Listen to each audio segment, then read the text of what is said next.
Hey, what's up, guys? Welcome back to ScaleRiders podcast. This is 65 Lokes, and this is episode 113, celebrating 2 years of podcasting. And here with my guest, Armando Flores. How you doing, Edgar? Pretty good, man. How are Thank you for having me here again. Nice. We did it. Here we go. We did Cheers it. to Cheers that. with an 805. Nice. So, Armando, last time we had you on the show, this was back in November.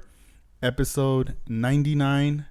Now we're in the month of March. There's a lot has happened, shows, new projects, and before we get into all of this, I want to know, how was Japan?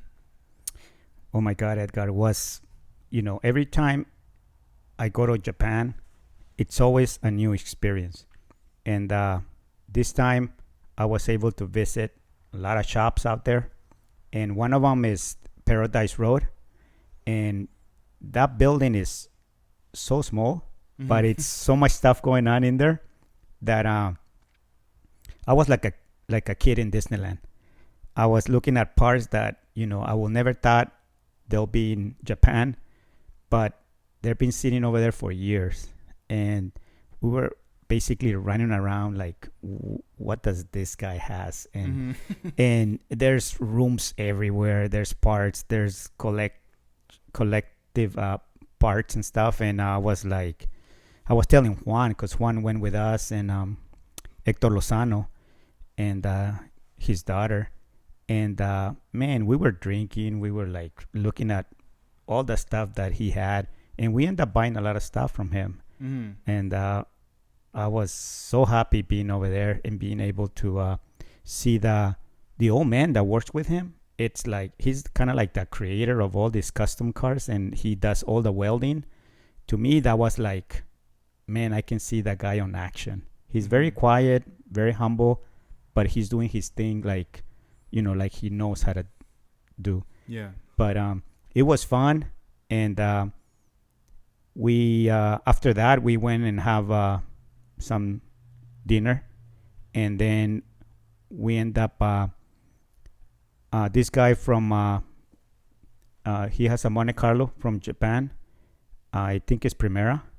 Okay, the Primera Car Club. Car Club, and he took us around. He took us to Cholos Customs, another shop that it was like incredible, and everybody treated us really nice, like really welcome in Japan. That's so cool. It was nice, and same, another guy that has a shop for many, many years, probably the same time as Paradise Road, and he was so happy that we were there. And then we went to this other shop. It's called Borders. That's another shop that they do custom cars, and they have a lot of customs in there that under fabrication. And there was this bomb like purple with flames, and I was like blown away by all the stuff that this guy has in there. But we had so much fun, and Triste Loca from Japan, she's the one that kind of helped us and guide us to get there, because it's not like it's close by Tokyo. We needed to take a train and then another train and then get off and take a taxi, and then finally we got there. But thanks to Triste Loca for, helping us out there and take us around. So that was so much fun. Another day was when we went to visit Baster's shop, and that's with Cass. And Cass has the girlfriend that has the boutique next to the shop. But at that shop, Juan and I went by ourselves, and it was so much fun because we took the train until basically the train dead ends, right? And then we start like thinking, how are we going to get to the shop? Yeah. We still have another like few miles to get there, and we decided to just walk. Yeah, why not? The scene was there. I mean, we were like, it didn't even feel like it was miles. Yeah. But we were just talking and looking at the view and all that stuff. Next thing you know, we were over there, and he was there, and the girlfriend was there, and show us around. And it was so much fun too, looking at all his stuff and talking to him and all that stuff. So it was nice. Yeah. Would you say the distance is, it's almost like from here walking to like all the way to the 134 freeway? Probably, like pretty far. probably maybe more. Dang. It was, I will say, about 3 miles. Some exercise walk. right there. So that was a good exercise. Yeah, some sightseeing. Like, Yes, but it's beautiful. I mean, I Yeah. like to be in Japan and explore that part. uh-huh. I think I enjoy that as much as I enjoy their food, their company, and the atmosphere out there. Yeah, it's like there's a lot to offer. Yes. I mean, even though yes, it's vacation, right? And there's things you like, but even if you weren't even going for a car show thing or anything, there's still there's so much to offer out there. Yes, I was enjoying every minute of it. Yeah. Whether we were in the hotel, we were eating, we were just walking around, Mhm. or whatever we were doing, it's always fun. Yeah. I when you guys were over there, I was seeing on Instagram photos when you guys were over at Paradise Road, and they were taking lots of photos, the guys there, and Right. like, were they just tripping out on Hector Lozano's project Oh yes. when he brought it out? As soon as he pulled that Galaxian, Yeah. the owner of Galaxian was like a Just little kid. Mad photos, huh? Was I saw him in the background, like. Yeah, and I was Going just trying to crazy. get footage of everything, and Uh-huh. he was just blowing away. Even the fabricator guy, Mhm. he was looking at it, and then few people came by and started like talking and seeing the stuff, and it was I'm pretty sure it was really something different for them too. Mm-hmm. And knowing that car was going to be taken to the Moon Eye show and getting the car ready. So they were actually testing the car, and they get this guy that does all the, the beauty buff on the car. And, but it was so much fun Mm-hmm. there. Yeah, it looked like there was a party going on. Oh yeah. We were like running.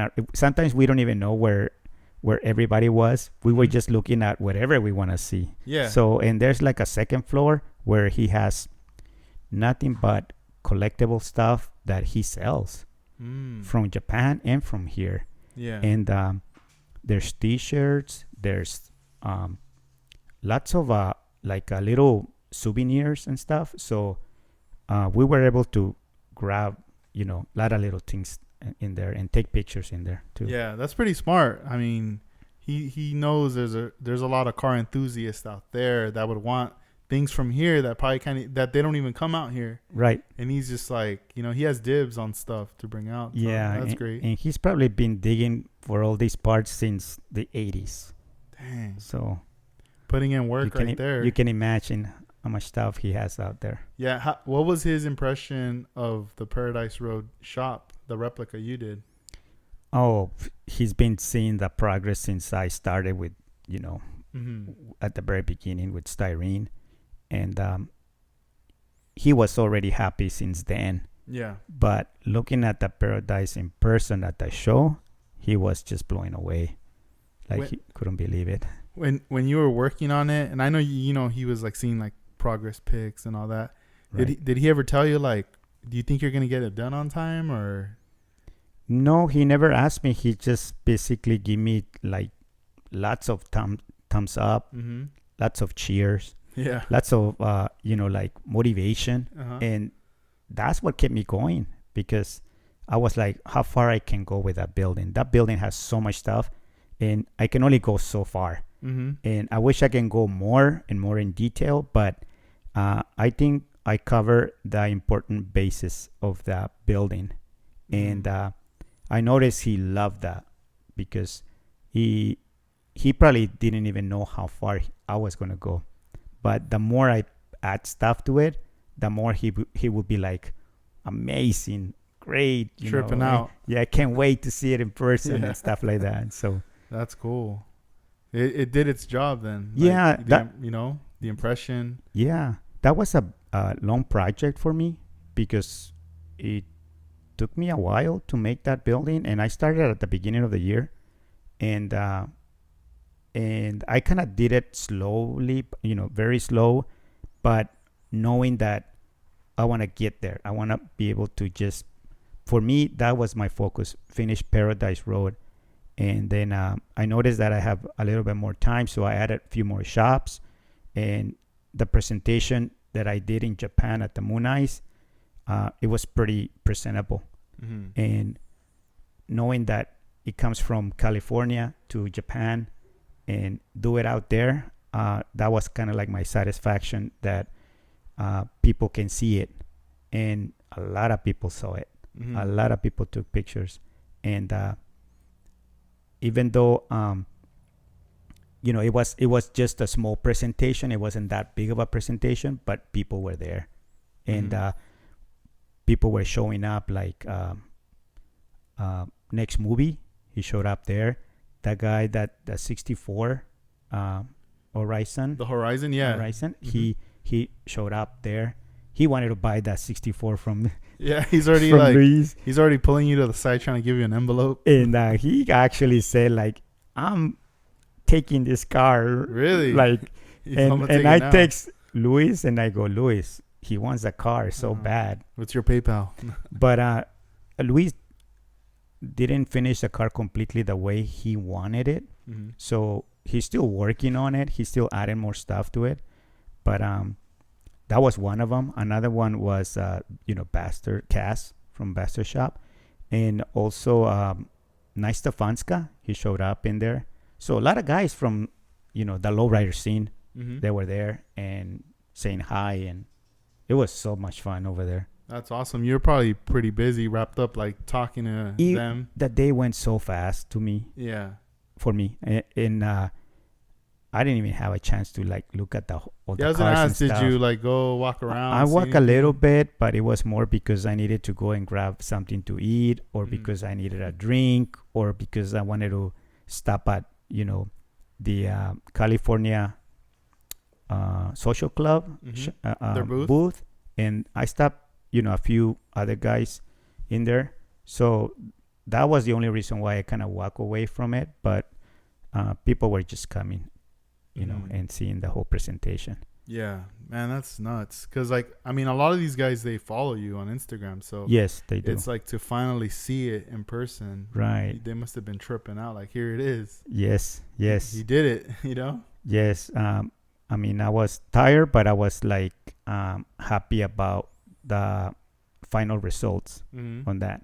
Yeah. Wow, man.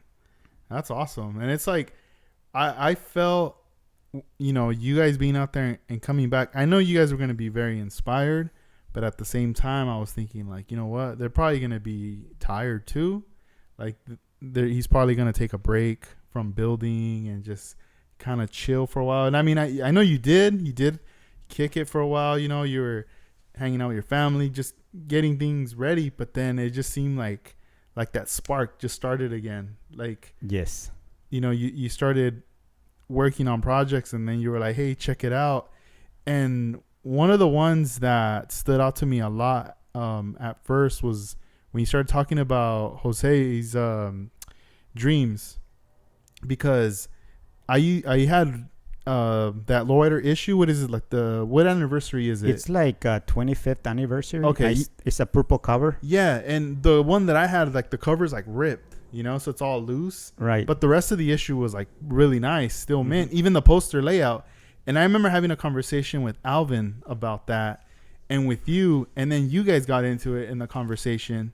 To show This is Jose's dreams right here. It's a 64 Impala.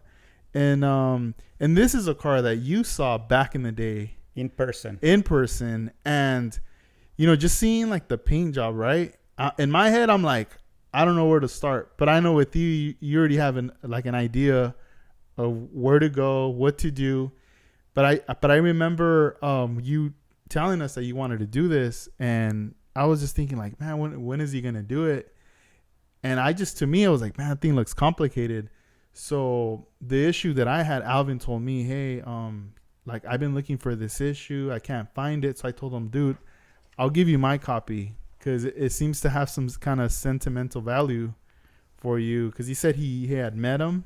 Yes, he used to work for him. through his father. It was like a friend, No, I think, of his. his father used to work for Jose Arredondo in Bakersfield. Yeah, so I was like, dude, like I'll give you that issue. So then, not only that car, but the other one we'll get into later is gonna be the Boogie Nights Part 2. Yes. So I was like, dang, he's gonna take on 2, and at the same time you're doing a '65 Impala, rival '65. So it's like, I was like just tripping out how it's just like constantly nonstop, like the dedication's there. It's in your blood. It's like an addiction. Yeah, it's nuts. Yes. So for this car here, let's start off with Jose's Dreams. Back in the day, you saw this car in person. What kind of an impact did that have on you when you saw it? I was blown away because this is back in 1979, somewhere in there. And the car was in the garage with a car cover. And I knew the guys from the United Car Club. And he was from the United Car Club in the San Fernando Valley. And when I first got into the garage, the car was covered. So the minute he started pulling the cover up, I was like looking at the chrome suspension, the wheels, the flake, like resin flake, and I started seeing all the rainbow colors. I was just like, wow, never seen anything like that in my life. And it was a big impact for me because when I was used to see just solid candies, so this was something that was patterned. It was more like different. And this is, I don't know if you remember, my first Lowrider bicycle magazine has a 64 hopper, and it has something like this paint job a little bit, like a resemblance. Yes, and I was trying to, for when I was back then, I'm talking about 1991, 92. I was trying to do something similar, and I didn't have the skills that I have now, the materials that I have now, the experience. So I did something similar, and you can look at that on the Lowrider Bicycle Magazine on the 3rd issue, that it's pretty similar to this car, but not even close. Now that I have the experience, I'm not scared about any paint job anymore. Yeah. I can kind of duplicate. To me, I can duplicate anything as long as I put my hands on it.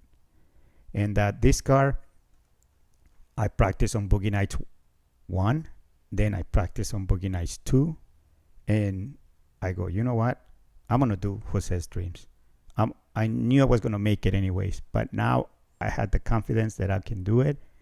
And so far, it's coming so smooth. No problems. It's just a matter of time and get it done. Yeah. It's crazy because like I wish I would be able to see a car like that in person. Like, from that era, cruising around town. Like, yes. I think if a car like that was preserved, it would make so much noise.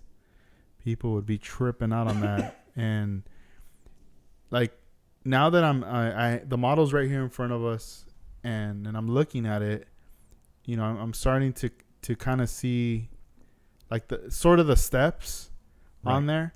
When you started this, you laid out a silver base on there, and then after that you hit it with the tropical glitz flake. Yes. First it was a silver base, and then I used the .004 tropical glitz flake. After I saw your 67, we start painting a few more cars with that flake. I like the way it sparks. It really sparks when you throw these, the lights on the side, and it really gives on scale like if it's a jumbo flake on a car model. Yeah. And that's what I wanted to give that look on a model, like if it's resin flake, like from back in the days. Yeah. And so far, using the flake with SG100, no problems. The other day, I hooked up my external hard drive and I started looking through all the remember back then when the first time I was coming over, I would bring my GoPro. Yes. And I would record you, and we would just be hanging out and recording like what you would be doing. And there's a clip that I saw where we were in the yard and you were flaking.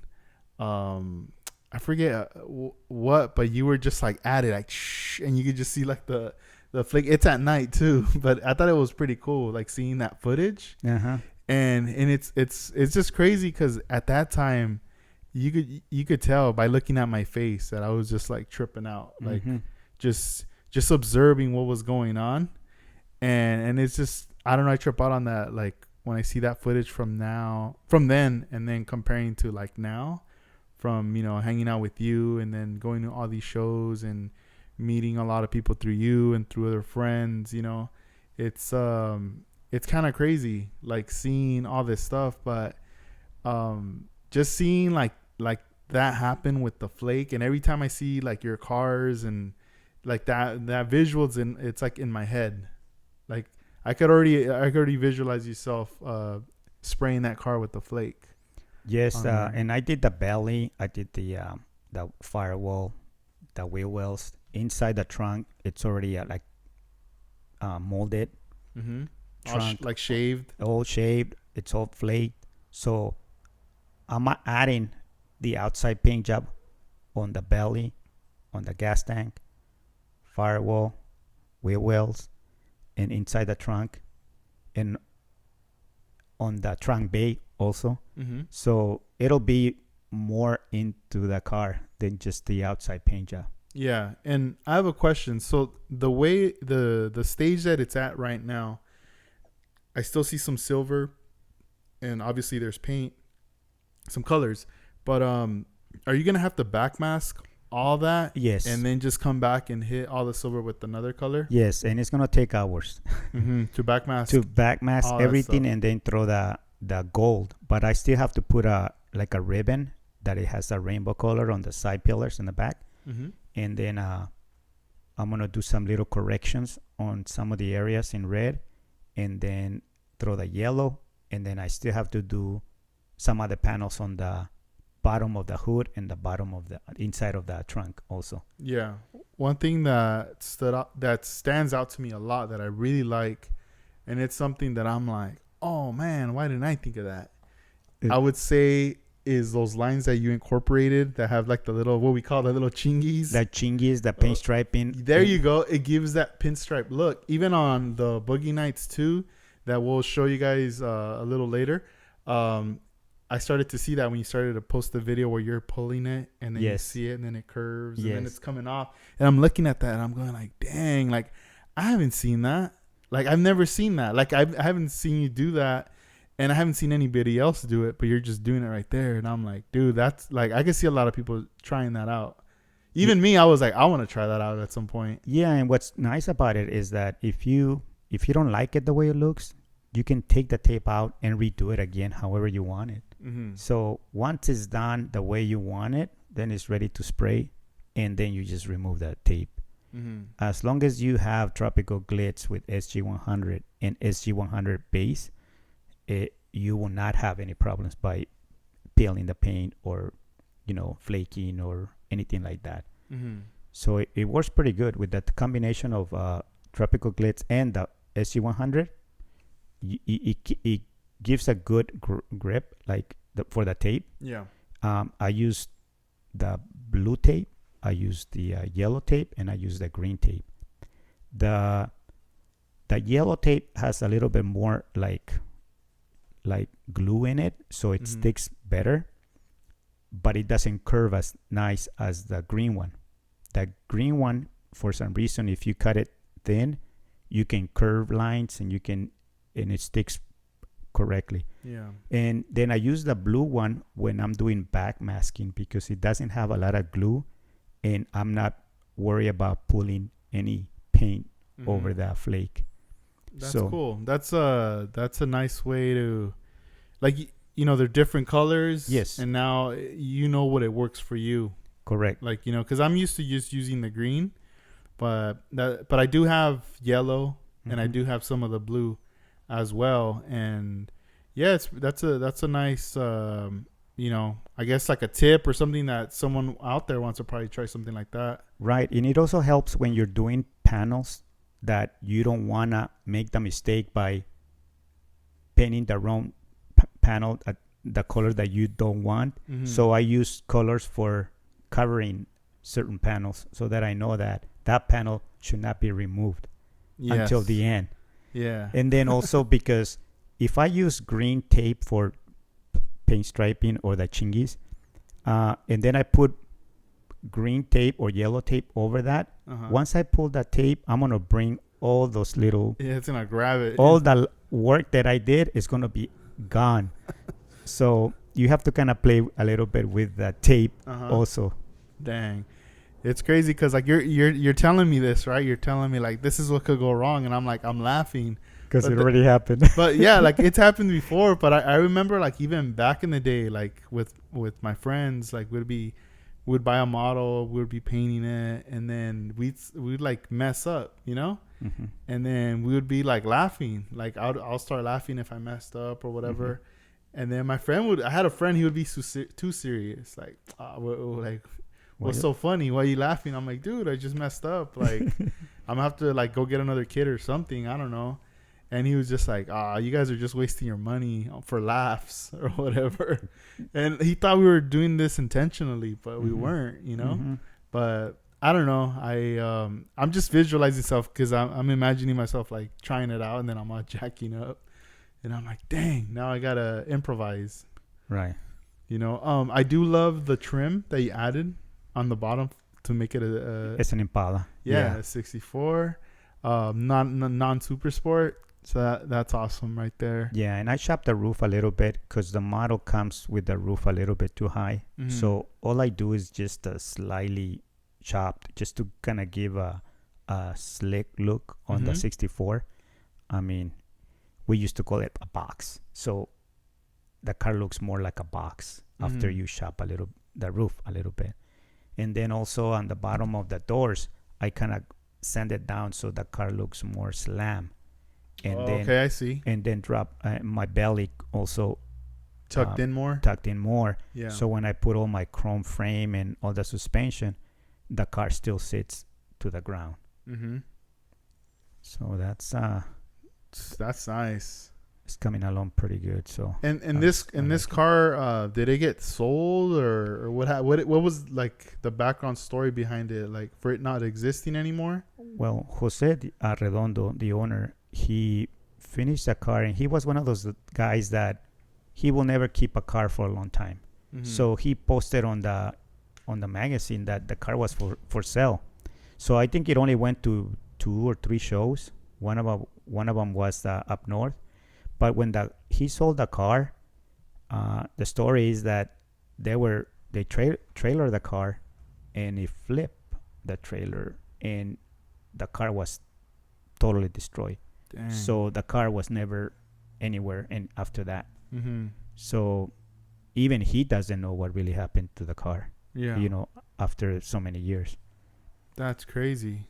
So all this time I've been like, I want to bring this car alive. In a 3-dimensional, with the models, you can almost see the whole car. Yeah, done.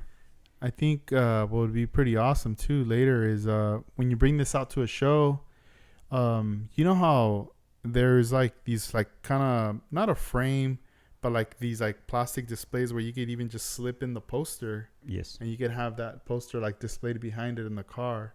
People trip out seeing that right there. Yes, it would be nice and have a little story about the car and stuff like that. Yes. Dang, that's cool. The good thing is you got the poster right there. Was it hard finding more photos of that car? Well, after, many years talking with people, I was able to get some more personal pictures from friends, and they're in my collection for pictures, and I can see the car in different places where they took the pictures. Yeah. When it was in the United Car Club. Wow, that's awesome. Nah, it's coming together, and you're doing it fast. I mean, I'm just like, I'm tripping out. Like, I'm like, what the heck? Like, I'll get a text message, and there's like a new update on it. Yeah. And I'm like, dang, he's putting in that work. And you've been staying up late, right? On the weekends, some late nights. Not that late, but you can say 11, 12 midnight. 4 in the morning. It's more like the taping, What's back taking the masking, because spraying it's only like 10 minutes, and then I have to take everything out. It's like fun is over. Yeah. So like when you're pouring the paint in the cup, you just pour like a small little amount, right? Yes. Because you're only hitting, I can see like, like certain colors in certain areas. Yes, and I have to like if I'm gonna start with the blue, because it's like a rainbow color. So when I start with the blue, I try to get the blue areas ready, and then I have to clean my airbrush, and then I go to the green one and clean my airbrush again, and then go to the yellow one and clean my airbrush again. You know what? Right now that you're saying that, what you probably need to get, what I would recommend is like the company like FBS. Yes. They make the tapes. Well, they have a pump sprayer, and I use one of those too for my like LPH 80 and the LPH 400. But with this bottle, you fill it up with lacquer thinner. You have a handle, and then you have like the pump spray, and like the tip of it fits in the cup, where like you just turn it on, the paint's coming out or whatever, and you just pump it once, and it's just gonna spray everything. Like it brings everything down. Like on the cup on the walls, it gets all full of that paint. It brings all that stuff off. Like I would say like 2 pumps and it's clean. Yeah. And then throw in the next color. Yeah, what I do is I use the just a plastic bottle with the lacquer thinner. With a thinner. Yeah.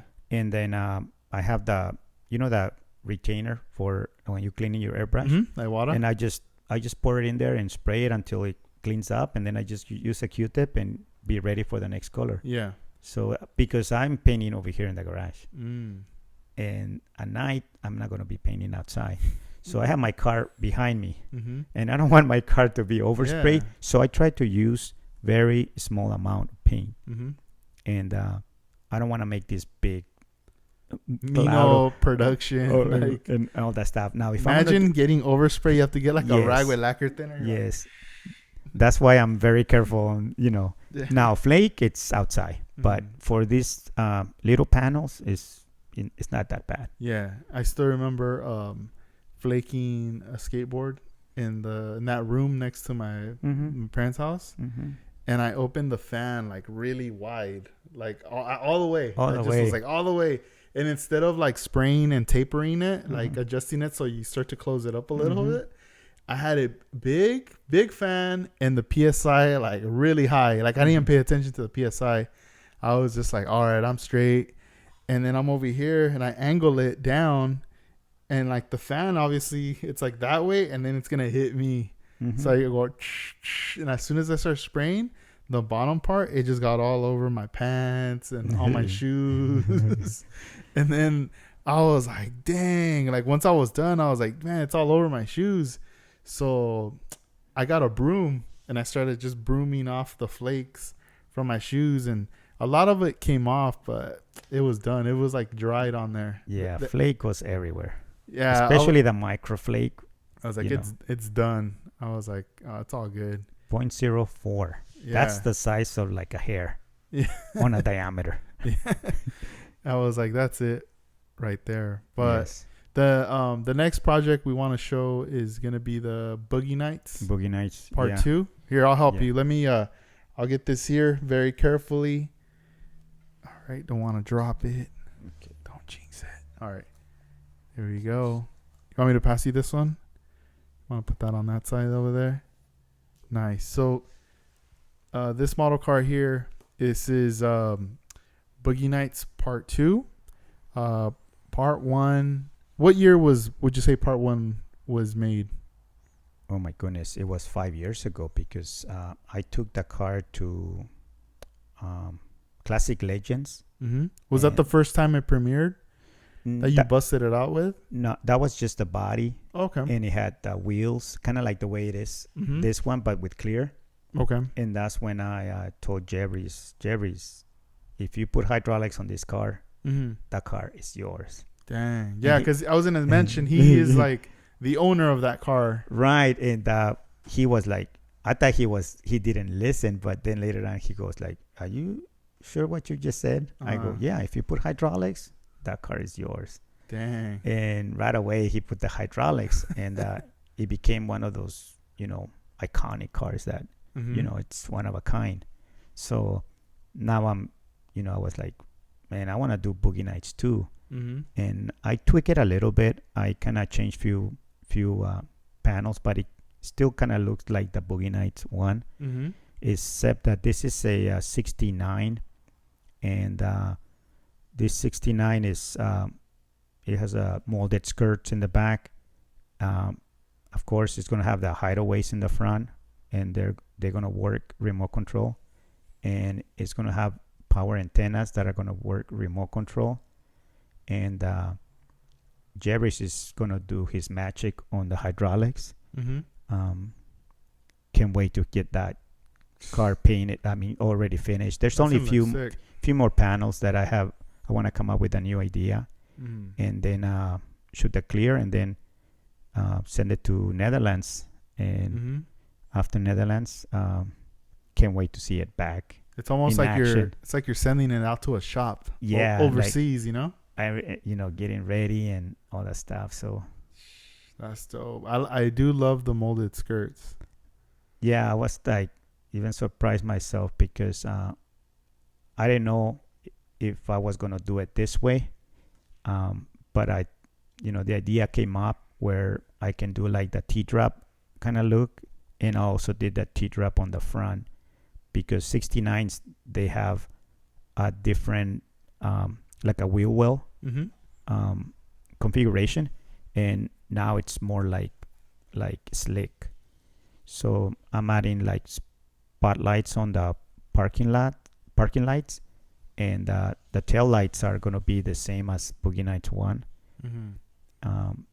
But yeah, I like the way it's coming out, and it's coming out really, really smooth. Like, again, no issues so far. Let me knock on wood. You're like trying to fit everything. Oh, nothing's fitting. The glass. Nothing. Well, the body work, it was mission too, because this 69, it was a 70, and what I did is I cut the front fenders, and I got the hood on eBay, and then Juan Amezcua had a promo that it was all beat up, but the fenders were good. So he says, Armando, you can have these fenders. So I strip them and I put them on this car to make it into a 69. Dang. It's like a puzzle. You're getting all the pieces. Just to have a 69. Yeah. So it has a lot of body work. I chopped the roof too. I slanted the front windshield, did a molded dash, built-in color bar, and stretched the pocket straight. So it took a while to do all the body work before I painted it. Probably that's what takes longer to me, the body work. And then I did the whole belly. Everything tucks in so the car is body drop. So when it has the hydraulics, when Jerry puts the hydraulics, the car is going to slam to the, body drop, like to the floor. All the way down, yeah. Yes. Man, yeah, it's looking crazy. Like, when it's going to be amazing to see both cars next to each other. Yeah, I think so too. Side, that'd be awesome. I think so too, and thanks to Jerry's, the collaboration and getting stuff between, both of us, we always come up with something nice. Yeah. Any because like from seeing Jose's Dreams and this one, there's obviously like lots of colors on the body. Are you feeling like maybe later you'll do another one? Maybe not a Boogie Nights like 3 or anything like that, but just with those vibes, like those colors. Yes. Where I got inspired is from the painters. The painter was Jimmy Olivas, and that was he's still alive. But I talked to him a few years ago, and I showed him Boogie Nights 1, and he was like surprised that you can do that on a car model. But my motivation and my inspiration is through his paint jobs, and there's also a 65 that has a similar paint job. I would like to do that 65 too, kind of like a replica of that 65. Yeah. There's only a few pictures of that car, and but I can make that replica off of those pictures that are around. So there's a few cars that have the same style, and I start noticing that, you know, the challenge is getting, you know, stronger and stronger and more difficult, but not impossible. And if I'm gonna do a paint job or I'm gonna build a model, I try to make it where it's like that challenge, that you know, how far you can go. Yeah. If it's just a painted car, it's not as challenge as one of these. So this is kind of where I'm focusing right now, just to give that challenge of that paint job. Yeah, it's almost like all the years of things you've done is prepared you for this. Yes. And still moving forward, you know, Jose's dreams and then the plans that you got for the future builds. Correct.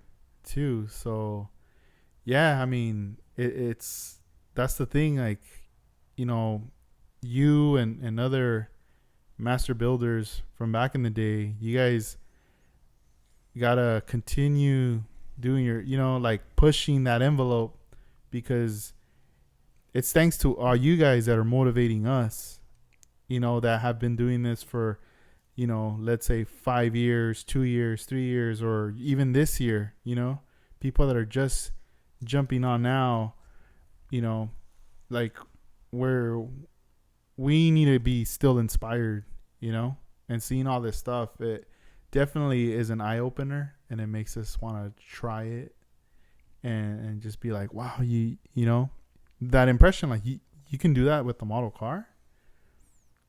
Right. And I do it to inspire other people, right? But also people inspire me. When I see Pancho's paint job, I'm going like, whoa.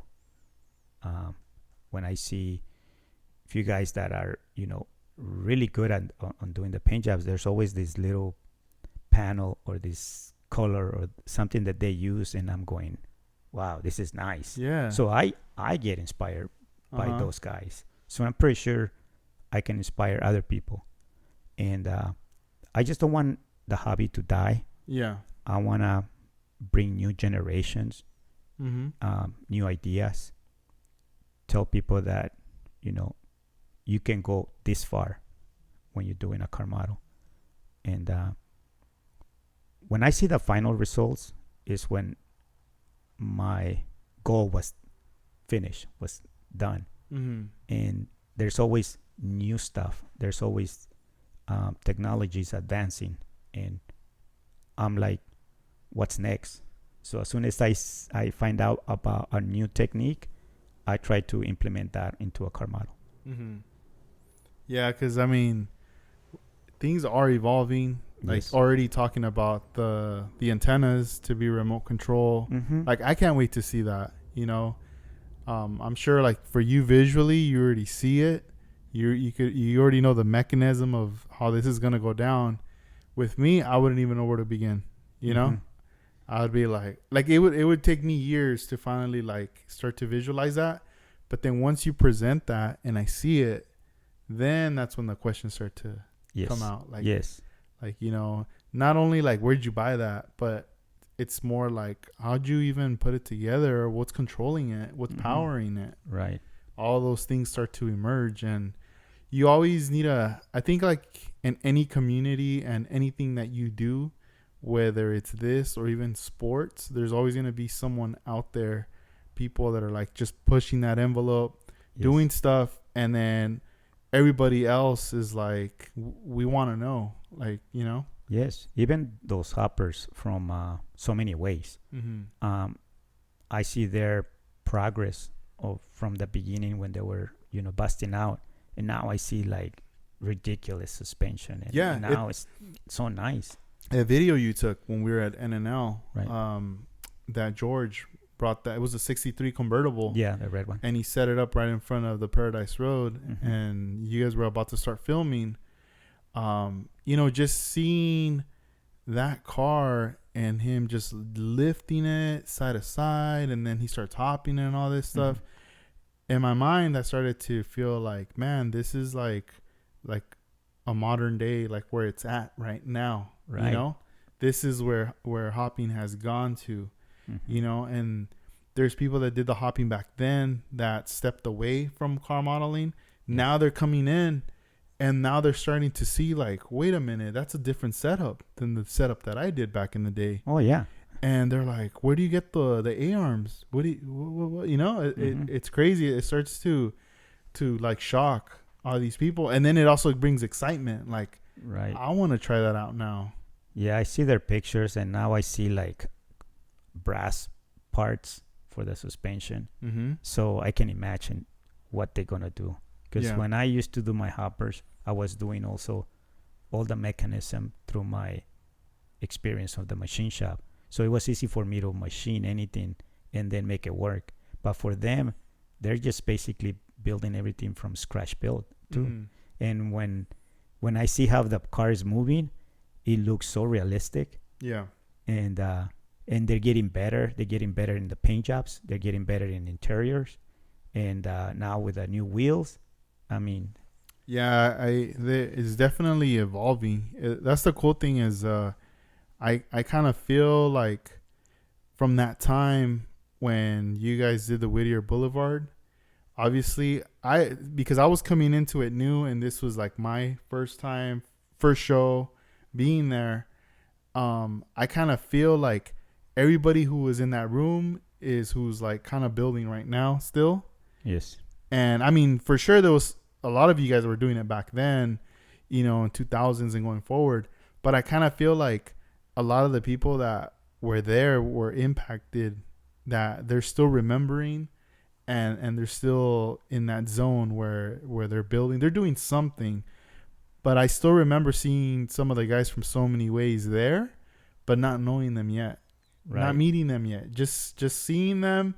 And even remember, they even had some cars in the competition table. Yes. Locked up. Yes. And I saw some of the cables, and I was thinking like, oh, they're probably gonna hop later, like someone is, Yes. who owns these cars. Yes. And then little by little, they started coming out to the show, like other shows after that. And then that's when they started busting out, and I was like, oh damn, like it's not just one guy, it's like all of them, right, that are in that club. And then it's crazy from that time to now, just seeing the evolution of it. Yes. From them, like, and then the paint jobs too, like just everything is like switching up. Yes. And they're very humble. And since day one, I remember they brought the big speakers, started playing the music loud, and they just started having fun, just being in there. And I was like, thumbs up, man, because that's like that's what it's all about. Yeah, having fun, enjoy, and have a good time there. Well, even like their event that they had, that 1 year, the first time, it hasn't even been a year yet, but I know that when they said they're gonna have their show, and then all of a sudden, like, it came up and boom, like everyone was there. Yes, it was a big turnout for that show. I was like tripping out. Food there, and it was very nice. Yeah, I could only imagine like when they later, when they announce now like a 1 year anniversary, the second show they're gonna do, like how that turnout's gonna be. I'm sure a lot of people are gonna plan out to make it to that. Yes. That's crazy. It's like just seeing all this like happening. And I mean, a lot of people see it too on Instagram. We're seeing things happen day by day, like new updates. Yes. New people doing new things, like this car, you've been showing it in your stories. And every time I see it, I'm just like, dang. And I'm sure a lot of people are tripping out on it too. Yes, I get a lot of response from not just car modelers, but also from family members, from, in the car scene, and even artists. They see it like, wow, Yeah, even when the last previous episode, when I had Chris on Airshot, he was like, dude, I like Boogie Nights. He was like digging it. Because I mean, he's a painter too. So Yeah. all you guys with colors and everything, it pops. Yeah, and we as an artist, we always watching all the artists, Mm-hmm. and there's always that motivation Mm-hmm. that wow, you learn from them, or there's always something that you can get from anybody, Mm-hmm. and yeah, I see that's another painter that he's doing some crazy paint jobs too, Yeah. and he does it for people too. Yeah, I feel like when I'm looking on Instagram for myself, like I look at your work, Pancho's work, Chris's work, just like seeing like all the different stuff that's going on with car modeling. Yeah. It stands out a lot. Like, dang. And even a lot of that, now we're starting to see the evolution with Hot Wheels too. The Yes. paint jobs. Yes. It's almost like the scale is like starting to get complex. It's not Yes. just a solid color or two colors. Mhm. It's starting to get more and more intense with that. And I'm watching those guys, and those guys are like, wow, on a Hot Wheel. Yeah. It's like, and they're doing rainbow colors Yeah. on the Hot Wheel. Mm-hmm. So That's what looks cool right there. I'm definitely digging that. mhm. One thing too I was gonna ask is how did it feel going to N&L West this year for you? How was that experience? Well, You brought out a lot of stuff for I- this one. Paradise Road finally got its debut out here. I did. Too bad I was sick. Oh, yeah, that's right. Yeah, I was sick. You almost And- missed it. You weren't even gonna go. I almost didn't go because I was so messed up. Yeah, I forgot and- about that. And You're right. and but I told Juan, let's go, Mm-hmm. vámonos. So I got there, and I wanted to go to the pizza night Uh-huh. so bad. So I got there. I was probably the second one. It was only the guy that did the Alex? Alex, and then Yeah. another guy right there sitting by themselves. And I go, okay, how you doing? Is this the table where we're gonna set up? I set it up, but I couldn't even drink. I couldn't even eat.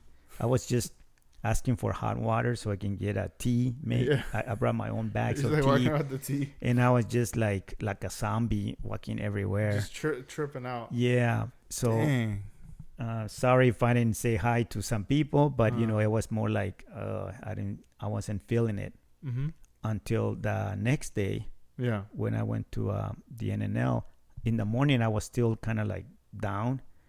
And as soon as my niece came in and brought me a beer, I became alive. Yeah, was it like- snapped you out of it. Yeah, Like, it took all that stuff out. yeah, you needed that boost right there. Yeah. Yeah, because I remember we were talking about, all right, because I was driving up with Dennis, and then you and Juan were going to hit the road.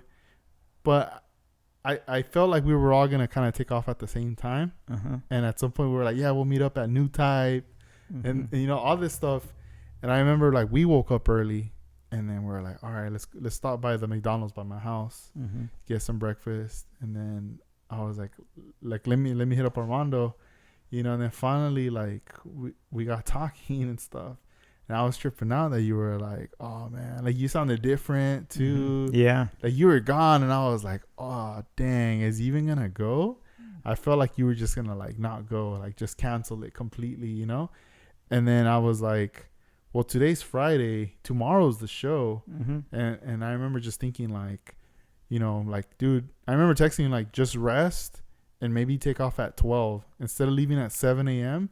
You probably need to just go to sleep and give it some hours for your body to rest so you could take off. But you ended up hitting me up, I think like around 10, and you were like, I'm on my way. I'm on my way because I didn't want to miss the pizza night. Mhm. I think the pizza night is what got me to go, Yeah. because I knew it was going to be packed. Mm-hmm. I knew, everybody's posting that they're going to be there. So I figured, okay, that thing is going to be better than the N&L. Mm-hmm. for me. Yeah. It's crazy. Like I felt like the energy, Uh-huh. the vibe, and like the people showing up, it was like a bigger response Yes. for the for the pre-party, the pizza party that Alex did. And then after that, it was like, oh, it's done. All right. Everybody goes back to their hotels. And then it's like, all right, let me get my model ready, or let me just go to sleep or whatever, right? For a lot of people, because we got to wake up early. Everyone wakes up early. And it's almost like you're a little hungover of all the exciting night from before, right? But you're still like excited, N&L, this and that. But then you're there, and then it's just kind of like the levels, the energy kind of dies out, and you're kind of like, all right, like it's like seeing the cars and everything's great, and seeing your friends and all. But I felt like the energy was a little low because it was so lit up the night before. Yeah, and one of the things is it's a big building, so a lot of people wants to go and buy something from the vendors, or it's just big. But at the pizza place, you're like in the same room, very intimate. Yeah, you're like, you walk a little bit, you're ordering a pizza, or you're talking with somebody. It's just like everybody's there. Yeah, it was like, so you feel like home. Yeah, it's like you're over here like talking like, hey, what's up, boom, you know, this and that. Yeah. Then you back up and you like by accident bump back, you turn around, you take a bite of a pizza from somebody. You're like, oh shit, Armando. You get the pizza, all right, and then you start talking. And everybody was offering pizza, man. Yeah, it was dope, dude. Yeah. The thing was crazy. I didn't even eat no pizza. I didn't even drink anything because I was so like excited and talking with people and recording stuff and walking out to get stuff and come back in and out. That, I mean, yeah, like people were like, oh, get some whatever. Dude, I had no time to even think about any of that. I was just like recording and then saying what's up.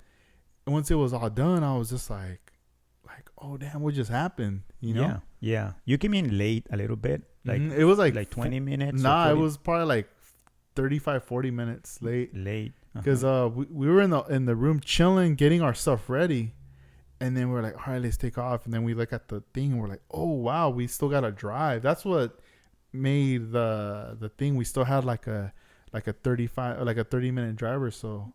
So if it wasn't for the distance, we would have been there a lot earlier, you know. But we kind of underestimated the time right there. Yeah, and you know, I came in early and I set up the Paradise Road there, and I'm glad that I brought Paradise Road there because I think it looked really nice right in the middle and have all the cars, you know, on each side. Yeah. So they kind of look nice because they were all in one place.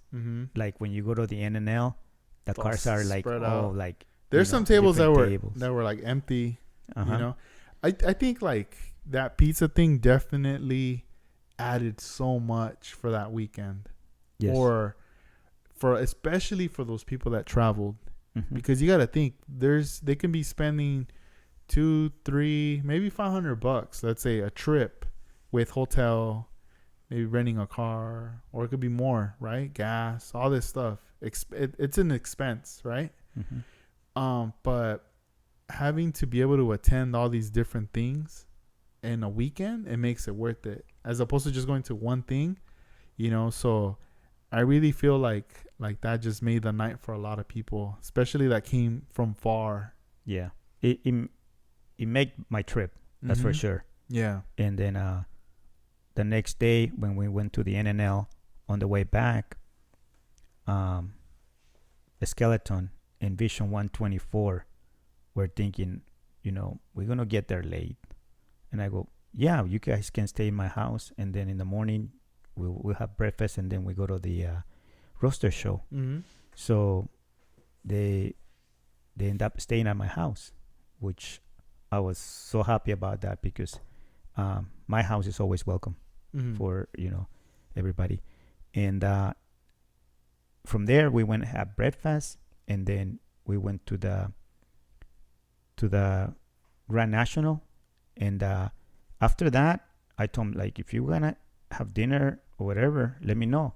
So sure enough, they call me and they're like, we're here at the hotel, and I go, hey, stay there, I'm gonna go pick you guys up. We went to Buffalo Wild Wings, and then we had a few beers, and it was awesome, man. Yeah. I mean, these guys, I wanted to treat them welcome. Like, so they're, when they go home with, something in their satisfaction, their mind. Yeah, like to all go. the other different things that they got to do. Yes, because Yeah. to me, that's value, that you're not at home, but every minute counts when you're not at home, Mm-hmm. and you're and this is where you want people to share with you. Yeah. You don't want to be in some place where you don't know anybody and nobody's saying hi, Mm-hmm. or you're not welcome. Yeah. So my house is always welcome Mm-hmm. for them. Yes. Yeah, because it's one of those things like you go somewhere else and then just having that reassurance, like Yes. like being somewhere else and you have your friends and then you got like a spot, you feel safe.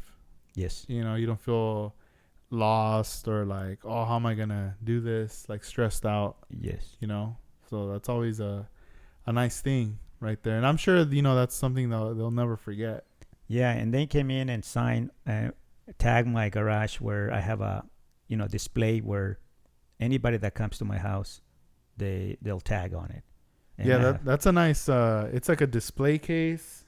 You have some resin bodies in there. they're resin. No, it's more like custom cars that I have worked through the years, but they're all primer. Yeah, and then on the trim, he has like all these signatures, autographs, like hit ups from like all the like different people, car modelers that come out here. Yeah, I can give you a list of few that I can read from here. And one is Dream On, Joe Ray. There's George, Vision 124, True Scale, Jeffries, Skeleton, Willie from Down to Scale, Gary Seeds, Juan, Got bastards right there. Bastards from Japan, Hector Lozano, Travis. My goodness, there's so many in there. I even have ScaleRiders in there too. Who's So- that? Nah. Who's that? But it's That's cool. Nah, that's a cool thing right there that you have all those things. I also like that model car show poster. They have all autographed. yeah, that was in Arizona. Mm-hmm. That was like many years ago.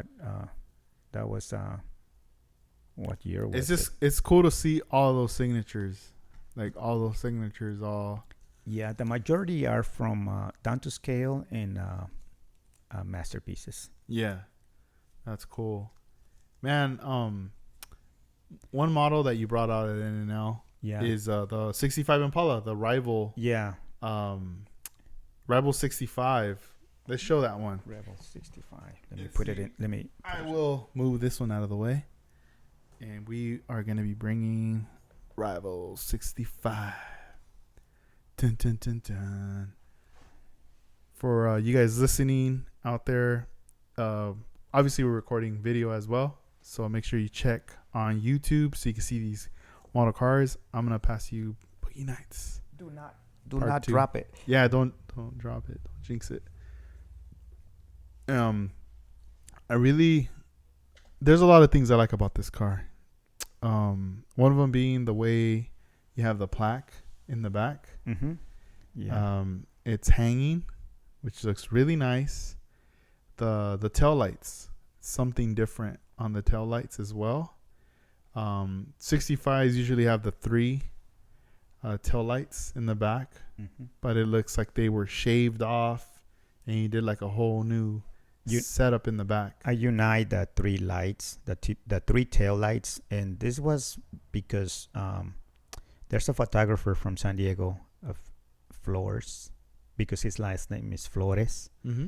and he edited this picture of a 65, and he basically combined all the 3 lights together, and I thought that was a good idea. Mm-hmm. And I go, man, I want to do that on a 65. I want to see how it looks in a car model. Yeah. So I end up doing it that way. Yeah, it looks cool. I like the colors too. The panels. Yes, I want to do something different where, everybody does, kind of like the fingerprint or I try to stay more like I will say like the 80s look. and I wanted to use the candy purple. Tropical Glitz send us some paint, A package, a yeah. package, and some of the paint is from him, and some of the flake Tropical Glitz. It's this flake here that he sent. It's really really bright. This is called The galactic silver. See? Man, this thing is like, when you spray it, it's really bright, and it makes your candies pop really I even nice. wrote 101 mix 101 right there. That's yes. cool. So he sent us, And he already sells them like this, right? Too, yes, like set up. Yes, and so he sent us some paint, and I ended up using it on this car. So shout out to Tropical Glitz, because shout out Manny. This is I think this is the paint that I'm gonna use now. I've been using it on Boogie Nights, and I've been using it on Jose's Dreams. Yeah. So can't go wrong with that. Yeah, because it's important to have a nice foundation. Yeah, right here, a nice base. And the delivery is so fast. You tell them when I needed more flake, I ordered another jar of flake, and it came back like in 3 days. It was already at my door. Dang. So you don't need to quick turnaround. drive anywhere. You can just order it, and next thing you know, it's in your house. So That's cool. That's a fast delivery too. Yeah. How long would you say it took you to create the car and have it ready for the N&L? Well, this car was made for the dedicated magazine for the challenge build. The radical. For radical build. But I needed to go to Japan, and that kind of like it was going to stop me from finishing Paradise Road. So I did the paint job, I did all the body work, I got my parts plated, but I didn't have enough time to finish the model, because they only give us 3 months, and I needed like another month. Plus, I wanted to add these LED lights on the interior, and I'm going to need more than a month. So when I came back from Japan during Christmas, that's when I started, playing with interior. And I wanted to give that a little bit of a modern interior look and something different, just to, motivate other people too, to, create something different. Yeah. I like the screen on the dash on the console. Yes. Right there. So kind of modern. Yeah. So when the lights are dimmed down and all the lights are turned on, it looks pretty nice. No, it looks beautiful. Like it's I don't know, just another addition on your wall of models right there. Yes. So I guess 50 cars on the wall are not enough. Dang.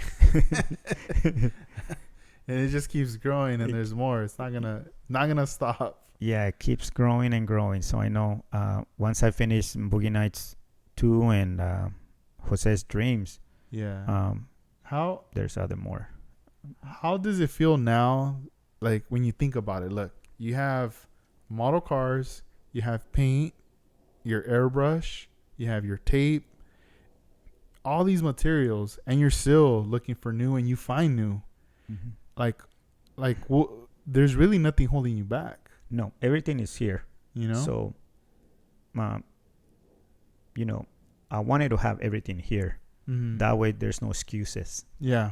There's no like, oh, I need this. Yeah. I gotta stop. No, I want to have everything here. Yeah. And if I'm running out of thinner or tape, I just go and buy it, and I know I have my next bottle ready. Yeah. Just to have everything in here. Yeah. That's dope. Yeah, because it's always best when you have everything. You have your glues, styrene. I have the whole hobby store here. Yeah, you got to. I like that. And if I think about something that I need, I just go and buy it and get it and have it here. Even if I'm not going to use it right away, but I want to have it here. It's crazy. Like now it's so accessible. Yes. And back then it was like hard to get the information and hard to get the stuff. Yes. It's come a long way. Yes. It's no excuses anymore. Yeah, nah, and I think it's great, especially for someone jumping into it, now, like trying to get into it. I mean, if you really want to learn how to, get creative with your paint jobs and take your models to the next level, you can do it, but you also got to be willing to like spend the money as well.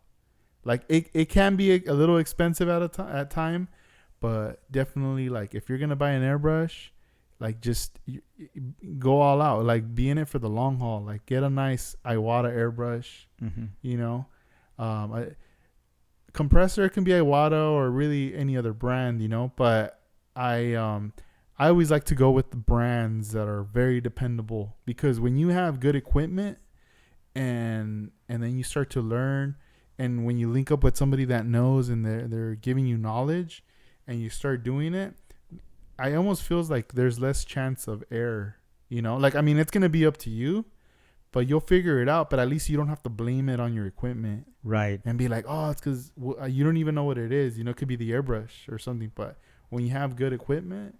Yeah. One of the, I think the most important on a car model is the paint job. And if you just focus on a paint job and the wheels, the rest of it is all scratch built. You can almost do everything else from scratch. But the paint job and the wheels, it's what, to me, is like what it talks to you. Like this is and of course there's different levels of car model building, but if you focus on the paint job and you are able to manage the paint job with the right equipment, then the wheels are next. And there's wheels out there you can fabricate, you can create, you can mix with whatever you can find with another model, but there's always ways to have that paint job and those wheels on that car, and then the rest of it is pretty much that's where your artistic mind comes in. And if you want to be more creative, if you want to be more open, you can do so much. Want to open doors, open trunk, or undercarriage, or put hydraulics, or put lights, that's extra. But the model itself, the paint job, is kind of what I see, that if it's there, that's already a plus. Yeah, it's kind of, you could compare it like to like someone that dressing yourself, right? The paint job's your clothes, what you're gonna wear with your pants, your shirt, and then the wheels, your shoes. But it's more like the paint job, obviously, it's more of an upscale thing. So it's almost like you're looking for the right suit with the right shoes, the right belt, maybe the right watch or something. And you don't want to dress a little too ridiculous, And that happens to the real cars too. The challenge is to get the paint job on your car. Once the paint job is done, wheels are out there. You just have to find the right wheels that you want on your car, even if it's not a lowrider. But you put the right wheels on the car, because wheels are everything. If the wheel is not there, the car is not going to be there. So, I've always had trouble like with the wheels a lot of times, just because I focus too much on the paint and on the manufacturing of the body and all this stuff, right? That I always put wheels like to the last. I don't even like thinking about the wheels. And then once I start looking at my wheels, I'm like, dang, like I'm limited like on the wheels. And I guess it's also because I don't really go too crazy investing in like wheels. Like I'm not buying 4, 5, or 10 sets. I'll just buy like one set once in a while. Back then, I haven't even bought any anymore, but that was always like a challenge. I always felt like, and in a way, I feel like it kind of held back certain cars. Like I'd be like, oh nah, because I don't have, or I would be like, all right, this car's done. All right, let me take off the wheels off of it and let me reuse them on this other one. But later, when you started to show me like the different faces and the different things, I started to go, oh, I'm starting to understand now the different options.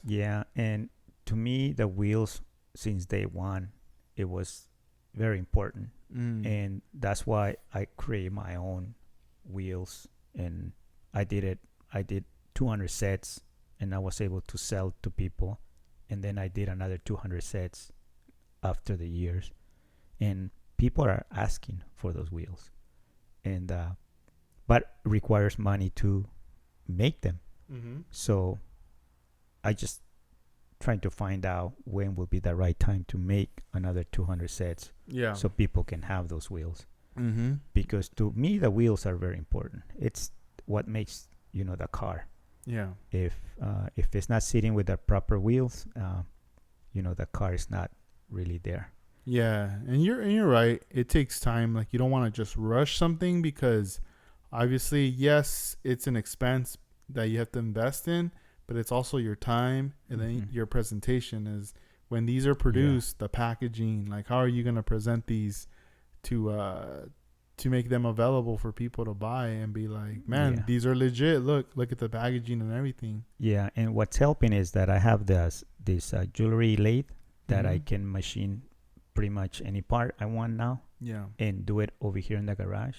So if I need a set of wheels, I just machine them, polish them, and put them on the car. So I don't have to even come up with another 200 sets or have somebody else make them. I just do them over here. Yeah, it's always best when you can do it yourself, as opposed to depending on someone or a company to do them for you, because they got other things going on, and you gotta wait. Yeah, and there's a certain style wheel that you want to make, and if you just want to set that style, then you just make the 4, and if you want to switch it to another style, you just make another 4. Not like you have to buy the same all the time and your wheels are always the same. Yeah. No, yeah, that's cool though. But it makes a lot of sense. I mean, just seeing the car, like the way it's sitting and with the wheels, like if you had another kind of wheel, it would definitely make a huge change. Yeah. Into the look of that car, or something with some like big fat white walls or something. Yeah. It'd probably look all crazy. Yeah, and since day one, when I created those 520 tires, for me it always gives that 520 look.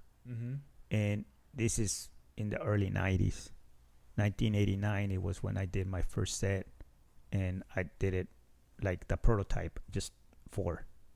And I like the way they came out, and then I start doing it like, okay, now let me mass produce those wheels. Yeah. That's cool. I mean, you don't see them around anymore, because I stopped on my last 200 sets. It was more than 10 years ago. So I haven't come up with another set of those wheels. Maybe in the future, when you retire, Maybe in the future, exactly. Yeah, you'll have a lot of time. I'm 58. I'm going to be 59. And hopefully when I turn 62, I retire and I can start mass produce, a lot of parts for the car model industry. Yeah, that'd be dope right there. I know that'll answer a lot of people's prayers. They'll be like, when are these coming out? Here they are. Yeah. And then time flies too. So I think you have a lot of time to be able to like think, write some notes down as to, how all this is going to be coming together and then being available. Yeah. For people. Yes. That's awesome. One thing I wanted to also talk about is, you went to Japan, you did a presentation there, then out at the N&L West. That was also, I see that also like it's a model show, but it's also like, you're showcasing your work, because you did an installation. It wasn't just like you put 2 cars down. You had the buildings and everything there, but like looking back, when did you feel like, like, holy crap, I'm doing presentations? Like, like when did this all start? Like, was it something that you wanted to just kind of just jump into, or because obviously you were doing the model car contest, but then it gets to a point where, obviously you want to like get started and like showcasing showcasing your stuff to the masses, to other people that don't even build model cars, but they love cars. Yeah, I didn't realize, Edgar, how many presentations I have done in my life until Willie from Dedicated Magazine was asking me, Armando, can you give me a list of, all the presentations that you have done? And I start writing it down, and I'm like, oh my goodness, I done so many presentations, and I'm gonna, Here's a list. here's a list, and let me go over the list. the the first presentation I did was back in 2000, and this was at the Peterson's Automobile, and it was handled by a lady called Denise Sandoval, and the whole presentation, the whole Lowrider exhibit was called Arte y Estilo, and that was in 2000, and this is when I first ever did a presentation at a museum. Mm-hmm. And I did it for fun. Like, they called me, they said, you got models, we would like to do a presentation, and I was so excited, like, Hello? What? I was living in Lancaster, Yeah, over there in Lake Los Angeles. Damn, that was back you then. had to drive. Yeah, but I didn't care. I was gonna have a nice presentation for 6-8 months at the Peterson's Automobile. They give me a certificate. They give me a value of a car's, Like the insurance. the insurance, $2,000, $3,000. For car model. If something happens, they're insured. Dang, And that's cool. so I did a presentation there, and then after that, it was just like, like, when is the next exhibit? And David DeVaca from San Diego had another presentation at the San Diego Automobile Museum, and he goes, Armando, we would like to put some of your models. So this was in 2006 at the Bajito y Suavecito in San Diego, and so that was another presentation. It's a cool name. Bajito y Suavecito. I have the poster right there up on the wall. Oh, I see. And Arte Estilo is the big poster that it's over there. That's Arte y Estilo. The one that where Las Vegas is. That's from that presentation. And then I ended up doing another presentation at the Peterson's Automobile with the same lady, Denise Sandoval. And this was done in 2008. And it was called La Vida Lowrider Cruising the City of Angels. Nice. And when I saw that sign, City of Angels, that's kind of where my car the birth name of the came name out. Like, yeah. You know what? City of Angels. That would be like a cool name for a car. Yeah. And I call my car City of Angels. That's cool. And then another show in 2012 was Cruising Califas, and that was in Oceanside. That's like by San Clemente, like in halfway to San Diego. And that was in 2012. That one, it was also done by David DeVaca. That's cool. And then I did another presentation on Lowrider Legends in San Diego, also at the San Diego Automobile Museum. And that was in 2013. Then after that, in 2015, we went to Arizona and we did another presentation with a collaboration with Down to Scale and other car clubs. So like in the beginning, you're doing all these shows. Like you're going out to San Diego, you're out here in LA, you're being active, showcasing your work. At some point, you start to realize, all right, I'm starting to build these like relationships and connections with people now. Like like how you said, you're waiting. When's the next one? Right. So now, all these things start to connect now with you. At some point, like for that Arizona show, was that more like, was that kind of like the beginning of, what? I need to start collaborating with other people to make this bigger. Yes. So it's not just me, because like it's like we're stronger in numbers. Yes, and everybody that I talk to, right away they respond like, yes, let's do it. Let's do a presentation. And it was a presentation in the middle of the whole competition around it. So Albert from Arizona, he was basically the promoter of that part of the show. And Pat Mercado was there. David De Vaca was there.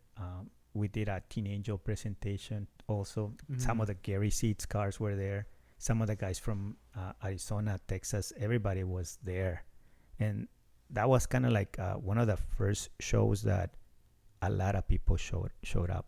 And everybody was there inside, like, and having fun. This is before Instagram. I mean, Instagram was around, but it wasn't as active as it is now with the car model stuff. Right. This is 2015. Imagine if it was though. Like, oh my goodness. You gotta have. It would have been like mad photos. And we had so much fun because we went to eat at a place and everybody was there. Like, again, that eating and drinking and all that stuff. It's crazy because like I remember, I think you showed me some video clips of you guys. It's like you kicking it with Mercado, and David De Vaca, and you guys go to like Jarvis's house, and you guys are looking at his model cars. I think is Jeffrey's there too. I don't know if he was there. I think so. But it's like it almost seems. I mean, you guys are kicking it, but then you look at the footage and you see Mercado, and he looks like a kid. He looks so young. Oh, yeah. He's wearing glasses, I think, or something. Yeah. And this is like, it's crazy because this is him before. Like, if you think of now he's in Lifestyle. He just premiered a 65 Riviera. Yes. No, not 65. It's a 63. 63. Yeah. So it's just like, it's just a trip to kind of, you start to see a little bit of like the origins of like who he's hanging out with, what he's being exposed to, what he's seen, where he's learning things from and whatnot. And then fast forward to now, it's like every individual has a history, has a story to tell. But it was just kind of cool to see that because you're talking about these strips, but I saw that little clip. I started to see these clips, and it makes it easier for me to paint that picture in my mind. Yes. And every artist, later on they find out that they were born as an artist, because since they're a kid, they already imagine things and they're already like trying to want to learn something. So at the end, when they're actually an artist, that's when everything starts coming back. Like, you were an artist since day one.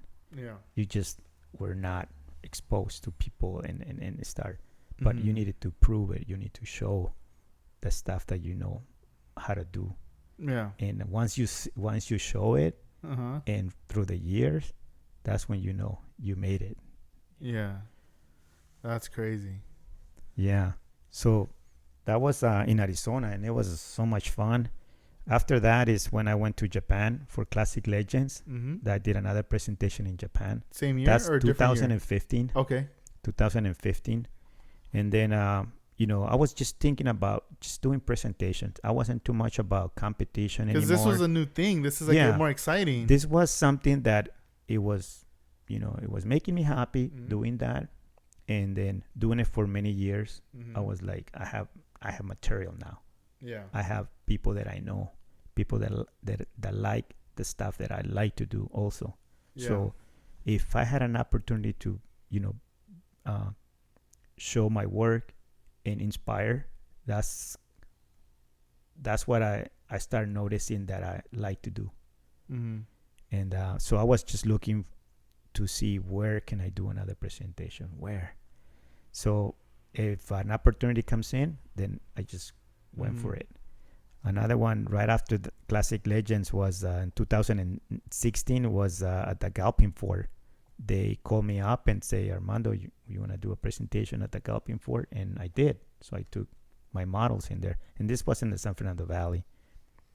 Then on 2016, I went to the N&L West in Santa Clara, and I did a masterpieces presentation. That was when I believe Jerry's was here the first year that he came to visit and stay at my house. And so I did nothing but I put all the lifestyle cars, and then I put some of the models next to it. And then ValleyCon came in, and I was like, what if I do a presentation at the ValleyCon? But they were not doing presentations. They were just doing like competitions. Competition. Yes. So I asked, like, can I just do a presentation? Because I wasn't too competing. I was more like to do a presentation. I want to put my collection and everything. They were like, no. You gotta pay. You gotta compete. Yeah. So I did few cars for competing, but I did also a presentation, and that came out really nice too. Jerry's came over and he did also a presentation. They loved it because there was a lot of tension on that on those two tables. I've only seen photos and glimpses of that event. There's one photo that I really like.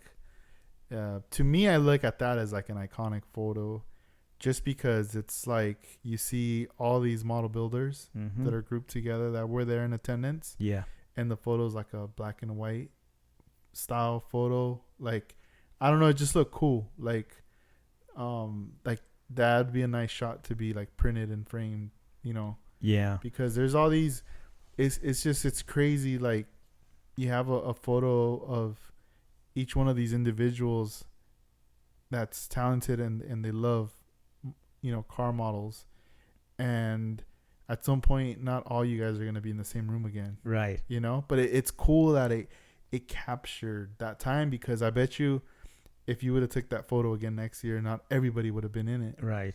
And I think I put Peterson's automobile or something on the top. Yeah, I got that picture. That picture came out really that's nice. Cool. Yeah, it's a nice photo.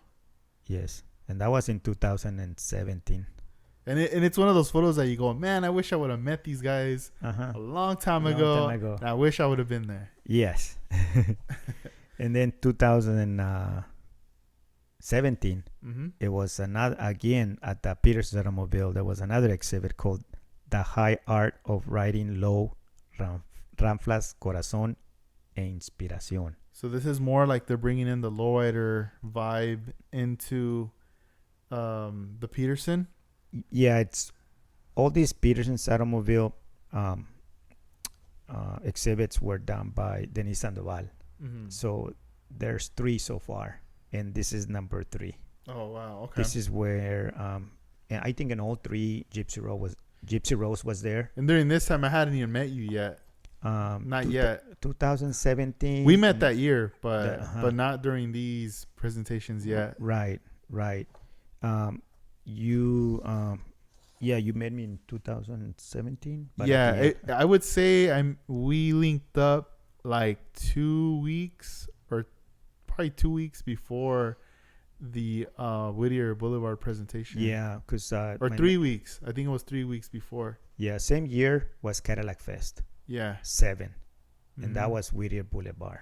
Yeah, because I remember, like, we hung out one weekend here, and I thought, oh yeah, I'm just gonna like swing by for like an hour or 2. Yeah. I didn't want to hold you up for too long, but then that ended up turning into like 5 hours of talking and kicking it. Yeah. And then you had mentioned to me that there was a show coming up that you were gonna be doing. And I think you already had the arch too and everything, and you were showing me the cars, and then it just went from there. That's when I told myself, all right, I'm gonna set that date. I want to go to this show, And then my friend Randall went with me. Yeah, we headed out, and I was just like, for me that was like, all right, this is the beginning right here. This is the journey. Yeah, this was another show that I involved, teenager David DeVaca, and he did one of his special books to one of the. It was already sold out. It was sold out, but he brought one book, and I think Garcia. David Garcia ended up getting it because he has this little suit with next to the car, and David DeVaca was like, man, that's a teenager nice piece, and he ended up getting that book, and that's a nice award. Also, Travis Malone did a presentation. David Champion did a presentation, and Jerry's came from Netherlands, did another presentation, Mm. and then also Yeah, that was like the first time like meeting Jeffries and talking to him because all I knew about him was what I saw on YouTube. mm-hmm. So when I saw him in person, I was a little starstruck. Like, oh, that's that guy. I was telling my friend, that's that dude from YouTube. And then he has all these like lowriders that have hydraulics, you know, Mm-hmm. and like RC stuff and all this stuff. And then I remember we just went over there, and I didn't want to bother him, you know. Like whenever I see people that are artists or do stuff, so a lot of times I don't want to say the wrong thing, you know. I don't want to bother them. So I was just like, hey, what's up? I said some stuff real quick, and then he started showcasing, Mm-hmm. and I was like, all right, that was cool, like meeting him. And then Yeah, but he's always cool. He's always open to everybody. yeah, it wasn't, he's you not know, like- it wasn't until later, you know, Uh-huh. that I was like, all right, I got to know him more, you know. Yeah. But at the time though, I was like, oh man, that's him. Like, man, everybody's here. Yeah. Everybody's here. I was just like tripping out on that. Yeah, and then Frankie the Greaser, he brought, his vendor. That was the first his, time I bought resin bodies and stuff. First time I bought a 65 resin from Mhm. him, right there. Well, the wagon that I did, I think Yeah. I bought it from Yeah, him. I bought a That's one couple of them. That's one of his and then resins. Yep, that became that right there. Yeah, that was probably one of my best shows. Yeah, I like a have ever highlight, done. one of your and, highlights. and that's because it was a collaboration, Yeah. and that kind of proved to me that when you're united, you make more noise. Mm-hmm. And that's why I was kind of like getting really happy about doing those presentations and collaborate, because by yourself it's like you're just doing something, but when there's a big group doing the same thing, it makes it more excited and makes Yeah, and then more there's noise. a bigger push. There's Yeah. energy and stuff that's more involved. But then too, I feel like it takes a special person though to be able to organize and get people rounded up together, because not anybody can just take that control and be like, all right, we're gonna do all this. I have it all laid out. It's definitely a team effort where you have an individual that has that connection with the venue, Yeah. you know, with someone that is giving you this chance of, hey, let's do this. And then, you know, you start gathering people together and then start to brainstorm, and then things just start to come together. And then everybody is kind of assigned like, all right, this is what I'm going to do. This is what you're going to do. This is what you're going to do. And then little by little, it just starts to come together, you know? Yeah. That's why reputation is very important in this hobby, Yeah. because competition, it's always like, you're competing, you want to win. Yeah. But when you're when you have a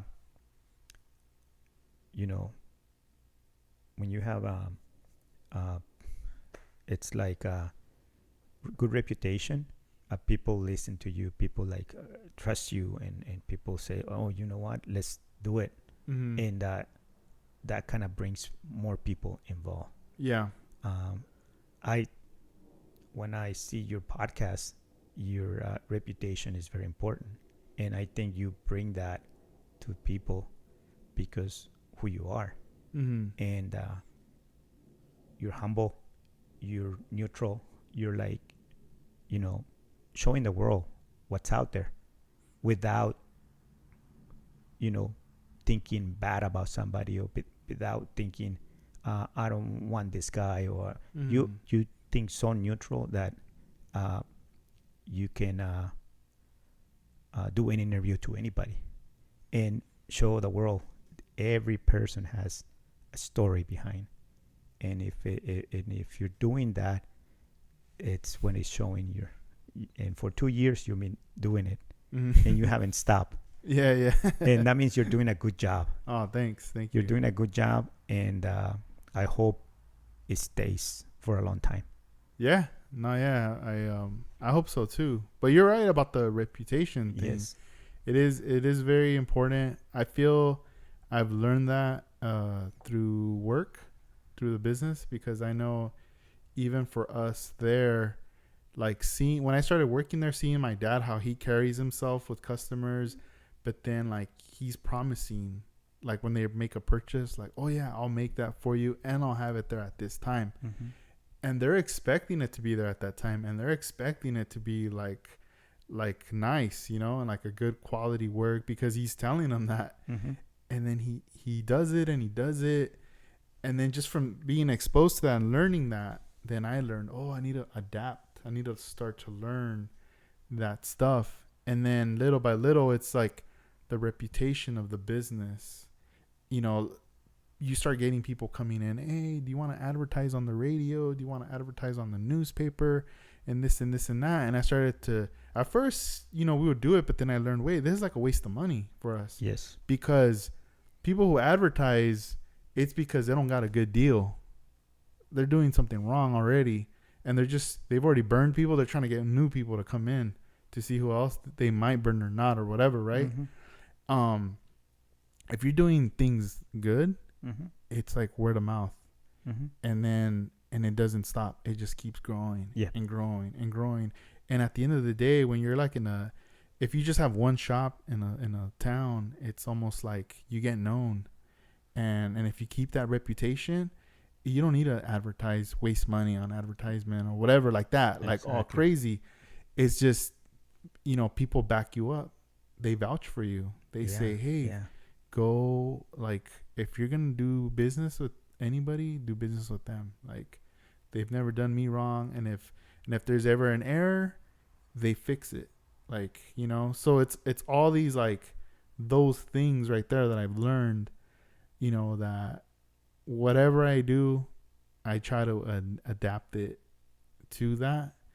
And at the same time, you know, from just doing the podcast, it's taught me a lot too. You know, it's making me feel, it makes me feel comfortable when I speak with other people, because like not everybody who I speak with, you know, in my life since I was a kid to now, I've always felt comfortable, you know. And sometimes I feel nervous or uncomfortable, or I'll just be quiet, but it's almost like this has helped me a lot to just come out of my shell, you know, and just to see where it goes from here. Obviously, like, I want to push it to like another level or something else, you know, but I just got to wait and see like what's going to happen. But I definitely don't want it to end. That's for sure. Yeah. And I'm pretty sure you're learning a lot from every individual that you do. Yeah, I do. I feel like just, I feel like I know more about this person, about their background, and I feel for them too, you know. Even it's crazy because there's been some guests that I've had where they'll tell me something personal, and also they share it to the listeners that listen to the podcast. Yeah. You know, that maybe a family member has passed, maybe, you know, like some kind of struggle or something, right? But what's always kept them grounded and positive is the car models. You know, and I mean, I feel lucky, like I have both of my parents together. Yeah. And I've met people in my life who tell me, like, you know, I only have one parent. Or later, you know, in school you meet someone like, oh, I was adopted, you know. And then sometimes it freaks me out because I go, man, I don't know how I would grow up without my parents, because I already know them. But I almost feel like, what if like I didn't know them or something, you know. But yeah, you start to learn all these things, and then that's when you become more open-minded. Yes. And whatnot. And it's like you gotta accept, to me it's like you gotta accept everybody for who they are, you know. And it's like everyone definitely has a story worth listening to, you know. Like, even if you don't build model cars, it's crazy. Like, anybody who I kind of interact with, like the other day I had to drive my girlfriend's car, and remember I said it overheated, and I was not going to make it an Oxnard to the mechanic. So I got a tow truck guy, you know, shows up, picks me up, we get on it, we take off. I start having a conversation with them. I swear I felt like I was interviewing him like a podcast, you know, because I didn't want it to be awkward. Like I don't want to be quiet in a car. Yeah. and not say nothing. And he's like, what's his problem, you know? Like, Yeah. and I'm thinking like, all right, this guy, this is what he does for a living.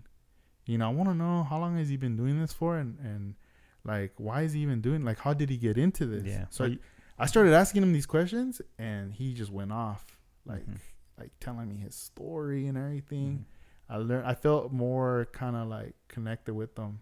Yeah. That I told him at the end, hey, thank you. I'm gonna save your number, so whenever I need, you know, Mhm. whatever, I'll hit you up. And then I even told him about me, like, I got a shop, you know, we do flowers and all this, so hit me up too if you ever need anything.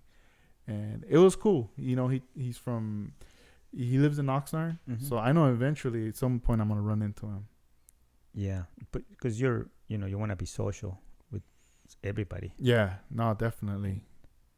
and it helps, you know. Mm-hmm. When It you're does. that kind of a person. When you're too quiet, then you're not gonna.